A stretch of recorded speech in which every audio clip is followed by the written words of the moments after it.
Hi అండి, welcome back to శ్రావంతిస్ kitchen. ఈరోజు మన కిచెన్లో వీడియో వచ్చేసి బగారా రైస్ సింపుల్గా ఎలా చేసుకోవాలో చూసేద్దాం రండి. ముందుగా ఒక బౌల్ తీసుకుందాం. 2.5 గ్లాస్ రైస్ తీసుకుందాం. శుభ్రంగా వాష్ చేసి పక్కన పెట్టేసుకుందామండి. తర్వాత ఒక మిక్సీ జార్ తీసుకొని 2 స్పూన్స్ ధనియాలు వేసుకుందాం. చెక్క, మొగ్గ, మిరియాలు వేసుకుందాం. 1 ఇంచు అల్లం, పచ్చి కొబ్బరి, వెల్లుల్లి వేసుకొని మూత పెట్టి ఇలా మెత్తని పేస్ట్ అలా మిక్సీ పట్టుకొని పక్కన పెట్టేసుకుందాం. తర్వాత స్టవ్ మీద కుక్కర్ పెట్టి వేడయ్యాక తగినంత ఆయిల్ వేసుకుందాం. ఆనియన్, పచ్చిమిర్చి వేసుకొని కరివేపాకు వేసుకొని వేయించుకుందాం. మీడియం సైజ్ టొమాటో వేసుకొని వేయించుకుందాం. మనం ముందుగా మిక్సీ పట్టుకున్న పేస్ట్ కూడా వేసుకొని వేయించేసుకుందాం. చూడండి, ఇలా మంచిగా వేయించుకోవాలి.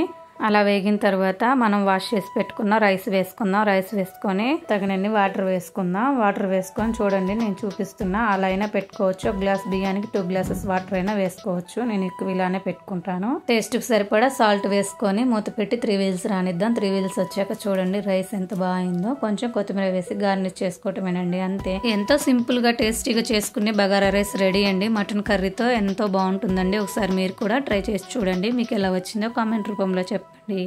నచ్చితే లైక్ చేయండి, షేర్ చేయండి, సబ్స్క్రైబ్ చేయండి. Thank you for watching.